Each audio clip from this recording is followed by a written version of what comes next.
Hello everyone, welcome back to the channel. तो हम quick revision करने वाले जो भी इंपॉर्टेंट टॉपिक्स है, बेसिकली सब्जेक्ट वाइज नहीं करेंगे हम। जो भी इंपॉर्टेंट टॉपिक्स आरआरबी सीबीटी 2 के लिए एंड टाइम पर हमें क्विकली रिवाइज करने चाहिए, हम उनको बहुत ही क्विकली रिवाइज करेंगे। तो आज हम सॉइल मैकेनिक्स का टॉपिक लेने वाले हैं, जिसमें सारी जो स्टार्टिंग की प्रॉपर्टीज होती है, जो पहला चैप्टर है और जो उसका सेकंड इंडेक्स प्रॉपर्टीज वाला चैप्टर है, वो डैम इंपॉर्टेंट है, बहुत ज्यादा पूछा जाता है। तो स्टार्ट करते हैं। सबसे पहले अगर हम सॉइल मैकेनिक्स में पहला पॉइंट देखें तो फादर ऑफ सॉइल मैकेनिक्स किसको कहा जाता है? तो फादर ऑफ सॉइल मैकेनिक्स अगर इनकी बात की जाए तो वेरी इंपॉर्टेंट, आप बिल्कुल अपने संग या तो कमेंट सेक्शन में लिखते चलिए या फिर क्या करते हैं कि पेपर पे लिखते चलिए। तो उनको बोला जाता है कार्ल तरज़ाकी।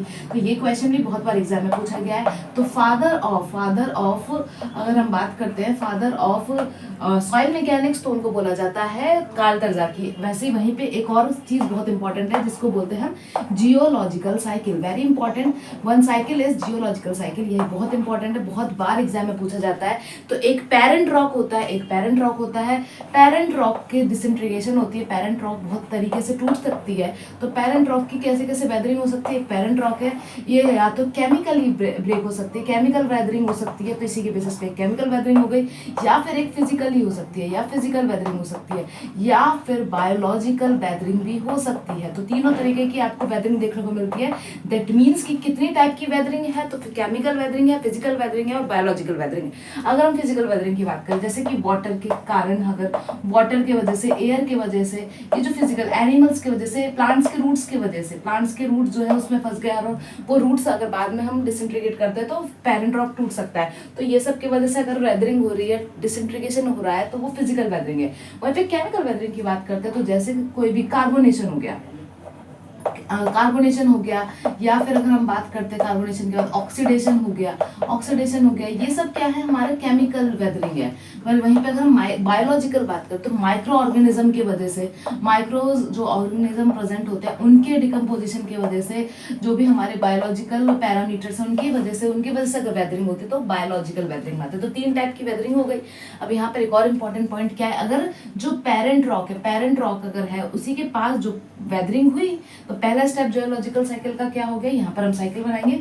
सबसे पहला स्टेप हो गया वेदरिंग। तो यहाँ पर हमने वेदरिंग देखी, सबसे पहले वेदरिंग हो गई। अब वेदरिंग के बाद क्या हो सकता है? स्मॉल पार्टिकल्स में वो पार्टिकल्स टूट सकते हैं। तो सेडिमेंट्स जो है अगर वो वहीं पे रह गए, ये जो पार्टिकल्स हैं यहीं पे रह गए, अगर ये यहीं पे डिपॉजिट हो रहे हैं पेरेंट रॉक के पास, तो ऐसी सॉइल को हम बोलते हैं रेसिड्यूअल सॉइल। तो ऐसी सॉइल को बोला जाता है रेसिड्यूअल सॉइल। और हो सकता है कि वो पार्टिकल्स या तो ट्रांसपोर्ट कर जाए, तो हो सकता है कि वो पार्टिकल्स क्या है हमारे ट्रांसपोर्ट कर जाए। तो ट्रांसपोर्ट हो जाएंगे तो उन सॉइल को बोलते हैं हम ट्रांसपोर्टेड सॉइल। तो अगर वो ट्रांसपोर्ट कर गए तो ट्रांसपोर्टेड सॉइल। तो दूसरा स्टेप क्या हो गया? वेदरिंग के बाद वहीं पे स्टे कर गए, या फिर उनके बाद क्या हो सकता है? दूसरा स्टेप ट्रांसपोर्टेशन हो जाए। दूसरा स्टेप है हमारा कि जो सॉइल है उनका क्या हो जाए? ट्रांसपोर्टेशन हो जाए। अगर हम इसकी बात करते हैं यहाँ पर, तो ट्रांसपोर्टेशन होने के बाद क्या होगा? ट्रांसपोर्टेशन होने के बाद क्या होता है कि ये कहीं जाकर डिपॉजिट करेंगे। ट्रांसपोर्टेशन होने के बाद क्या होगा? ये सॉइल कहीं जाकर डिपॉजिट हो जाएगी। तो डिपॉजिशन होने लगेगा, ये सॉइल कहीं जाकर डिपॉजिट हो जाएगी, तो डिपॉजिशन होगा। ये हमारा थर्ड स्टेप है। वेदरिंग हुई, फिर हमारा ट्रांसपोर्टेशन हुआ, फिर कहीं जाकर डिपॉजिट हुई, और ये साइकिल चलती रहेगी। अब डिपॉजिट हो रहा है, बहुत सारे पार्टिकल डिपॉजिट हो रहे, तो एक अपहीवल टाइप का बन जाएगा। तो नेक्स्ट स्टेप क्या होगा हमारा? नेक्स्ट स्टेप क्या है कि ये अपहीवल बन जाएगा और यहाँ पे फिर डिकम्पोजिशन होने लगेगा, फिर इसका डिकम्पोजिशन होने लगेगा।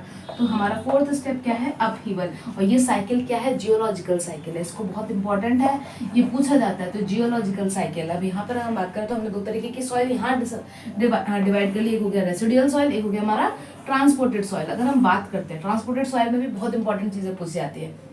अगर वाटर के द्वारा अगर ट्रांसपोर्ट होती है, उसमें भी कौन सा स्पेशल वाटर? रनिंग वाटर के द्वारा अगर हमारी ट्रांसपोर्ट होती है, तो एजेंट क्या है? रनिंग वाटर है। तो उस सॉइल को हम बोलते हैं, उस सॉइल को बोला जाता है एलुवियल सॉइल। उस सॉइल को बोलते हैं हम एलुवियल सॉइल।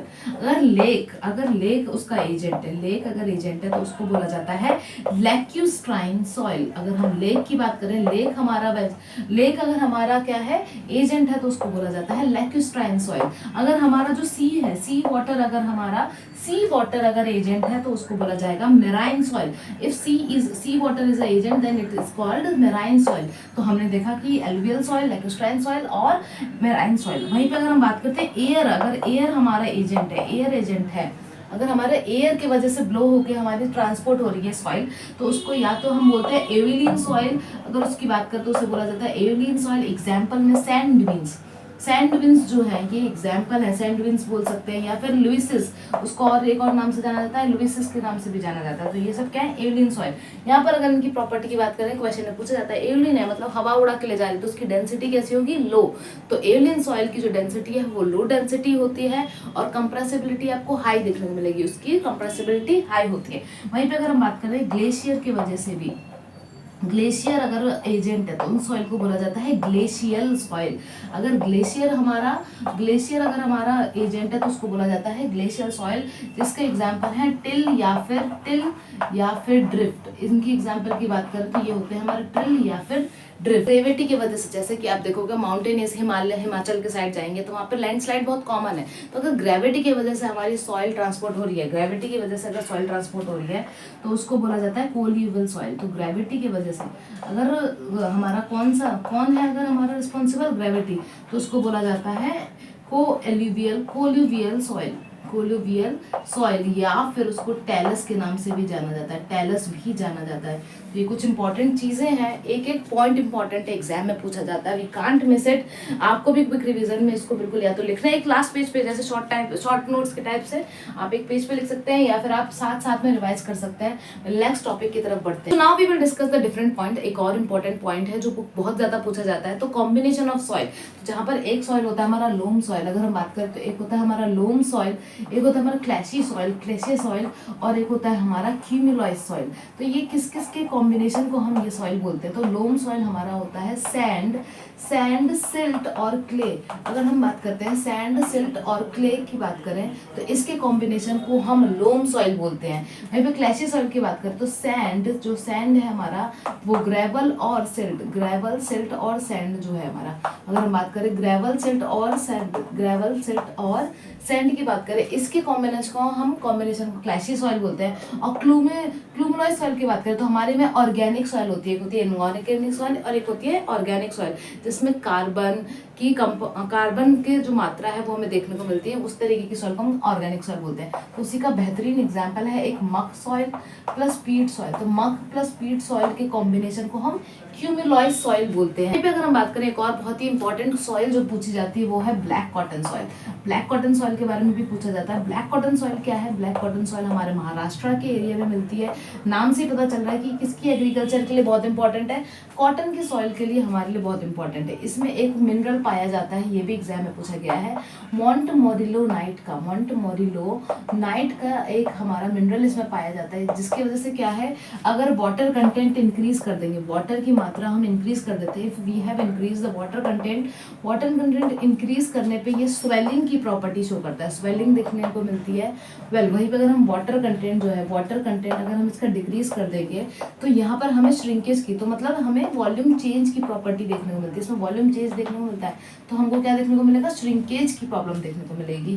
तो ये एक ब्लैक कॉटन सॉइल भी है। वहीं पर अगर हम बात करते हैं वेजिटेटिव मैटर, जो हमारी वेजिटेटिव मैटर है, जैसे कि जो वेजिटेटिव मैटर में हम क्या इंक्लूड कर सकते हैं, वेजिटेटिव मैटर में हमारे पत्तियां हो गई, वेजिटेटिव मैटर में जो घर का जो किचन का पूरा वेस्ट है, तो जो भी हम डिकम्पोज कर सकते हैं, जिसमें हमारे कार्बन होते हैं, हाइड्रोजन के बॉन्ड प्रेजेंट होते हैं, कार्बन के कंपाउंड्स प्रेजेंट है, तो ऐसे वेजिटेटिव मैटर के डिकम्पोजिशन से जो सॉइल मिलती है उसको हम बोलते हैं organic soil, that is called organic soil. तो ये सब चीजें कुछ इंपॉर्टेंट है।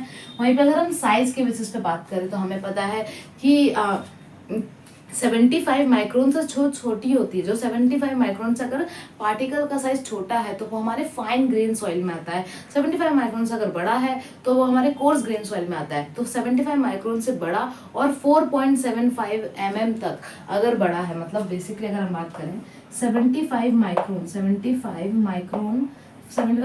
लेके जो 4.75 mm, अगर इससे तक की बात करें तो ये हमारे कोर्स में आता है, इससे कम की बात करें तो वो हमारे फाइन में आता है। अगर हम बात करें यहाँ पर 75 माइक्रोन से लेस में आ जाएगा अगर, तो ये हमारा फाइन ग्रेन सॉइल में आता है, अगर हम कोर्स ग्रेन की बात करते हैं तो कोर्स ग्रेन में हमारे आते हैं ग्रेवल, हमारा आता है सैंड, फाइन में आता है सिल्ट और क्ले। उससे भी ऊपर अगर चले जाए 4.75 mm से ऊपर हम चले जाएं, 80 mm तक चले जाएं तो हमारे कॉबल्स होते हैं, 80 से 300 mm तक चले जाएं तो हमको बाउल्डर्स देखने को मिलते हैं। तो ये इस तरीके की चीज़ें हमें देखने को मिलती है, मतलब बाउल्डर्स हो गया, फिर हमारा कॉबल्स हो गया, ये साइज के बेसिस पे हम डिफरेंशिएट करते हैं। अगर हम बात करते हैं तो हमें कुछ सॉइल की इंडेक्स प्रॉपर्टीज देखनी है। तो सबसे पहले तो हमें ये पता होना चाहिए कि सॉइल बेसिकली सॉइल क्या है। सॉइल एक हमारा मेटल है। सॉइल क्या है? मेटल। इसके अंदर मतलब हमें क्या क्या मिलेगा, हमें इसके अंदर सॉलिड्स भी देखने को मिलेंगे जो कि हमारे सॉइल सॉलिड्स हैं। उसके अंदर हमें वाटर भी देखने को मिलेगा, उसके अंदर हमें एयर भी देखने को मिलेगा। तो नेचुरली अगर हम देखें तो सॉइल के पार्टिकल्स है, मान लो ये सॉइल के पार्टिकल्स है, इसमें हमारा वाटर भी प्रेजेंट है और हमारा एयर भी प्रेजेंट है, वाटर भी प्रेजेंट है और एयर भी प्रेजेंट है। पर हम इसको इस तरीके से शो करते हैं। तो ये भी एक क्वेश्चन पूछा जाता है, जनरली हम किस तरीके से शो करते हैं? तो इसको शो करते हैं हम 3 फेज सिस्टम से। अगर हम इसकी बात करें, हम इसको शो करते हैं 3 फेज सिस्टम से। तो जनरली जो सॉइल मिलती है वो 3 फेज सिस्टम होती है, जिसमें एक फेज उसका क्या हो गया, सॉलिड हो गया। एक फेज में क्या आ जाएगा, हम वाटर को शो करेंगे। पर नॉर्मली हमें इस तरीके से मिलता है, सब पार्टिकल्स के अंदर इन्फ्यूज्ड है, और एक हमारा होता है एयर। और अगर हम बात करते हैं यहाँ पर, तो जो सॉलिड का वेट है, सॉलिड का जो वॉल्यूम है, उसको हम VS से शो करते हैं, और जो वॉल्यूम है हमारे वाटर का, उसको VW से शो करते हैं। वॉल्यूम ऑफ एयर को हम VA से शो करते हैं। इनको कंबाइंड वॉल्यूम ऑफ वॉइड्स बोला जाता है। एयर का जो वेट है, एयर के वेट को हम नेग्लिजिबल कंसिडर करते हैं, पर वेट ऑफ वाटर हो जाता है हमारा WW, और ये हो जाता है WS, वेट ऑफ सॉलिड। तो ये कुछ चीज़ें जो हमें पता होनी चाहिए। तो 3 फेज सिस्टम में जनरली हमें सॉइल मिलती है। वहीं पे अगर हम बात करते हैं, अब हमारा को कुछ चीज़ें पता होनी चाहिए। तो बेसिकली अगर हम बात करें, वॉल्यूम ऑफ वॉइड्स क्या हो जाएगा, volume of voids volume of water plus volume of air के बराबर होता है। वॉल्यूम ऑफ वॉइड्स हमारा volume of water plus air के बराबर होता है। टोटल वॉल्यूम की बात करते हैं तो टोटल वॉल्यूम क्या हो जाएगा, volume of solids plus total volume of voids. तो टोटल वॉल्यूम क्या होता है, volume of solid plus volume of voids. तो ये इंपॉर्टेंट चीजें हैं। लेकिन अगर हमारी सॉइल क्या हो गई, अगर सिर्फ वॉइड्स जो हैं, जो वॉल्यूम ऑफ वॉइड्स है वो वाटर के इक्वल हो जाए, मतलब क्या है कि वॉइड्स मेरा किससे फिल हो गया, वॉइड्स मेरा वाटर से फिल हो गया, पूरे वॉइड्स वाटर से फिल है, तो ऐसी कंडीशन को हम बोलते हैं सैचुरेटेड। और सैचुरेटेड कंडीशन में हमारी सॉइल कैसी बनेगी, 2 फेज सिस्टम में देखने को मिलती है। सैचुरेटेड कंडीशन में हमारी सॉइल 2 फेज सिस्टम में देखने को मिलती है। मतलब हमें किस तरीके का डायग्राम देखने को मिलेगा, हमारा कुछ डायग्राम इस तरीके से होगा, बस या तो सॉलिड्स प्रेजेंट होंगे एंड वाटर प्रेजेंट होगा। वहीं पे एक और कंडीशन हो सकती है कि वॉल्यूम ऑफ वॉइड्स हमारा किसके इक्वल हो जाए, वॉल्यूम ऑफ एयर के इक्वल हो जाए। इस कंडीशन में भी हमें कैसी सॉइल देखने को मिलेगी, कैसा सिस्टम देखने को मिलेगा, 2 फेज सिस्टम देखने को मिलेगा। क्यों? क्योंकि हमारी जो सॉइल है वो अब बस एयर से फिल है, वाटर नहीं है, मतलब ड्राई कंडीशन में है। ये कौन सी कंडीशन आ गई हमारी, ड्राई कंडीशन में अब हमारी सॉइल प्रेजेंट है। और ड्राई कंडीशन में है मतलब मैं किस तरीके से शो करूंगी, यहाँ पर हमारा सॉलिड प्रेजेंट होगा, यहाँ पे सॉलिड प्रेजेंट होगा और यहाँ हमारे एयर प्रेजेंट होंगे। तो इस तरीके से हम सॉइल को दिखाते हैं। तो 3 फेज सिस्टम में जनरली मिलता है। 2 फेज सिस्टम में हम इस तरीके से कंडीशन, अगर वॉइड्स हमारे वाटर से फिल है या वॉइड्स हमारे एयर से फिल है, तो इस तरीके से हमें देखने को मिलेगा। तो ये तो हमारा फेज सिस्टम हो गया। वहीं से अब हम जो है कुछ इंपॉर्टेंट इंडेक्स जो हमारी प्रॉपर्टीज है बेसिकली उनको समझेंगे। तो पहली प्रॉपर्टी है हमारी वॉइड रेशियो।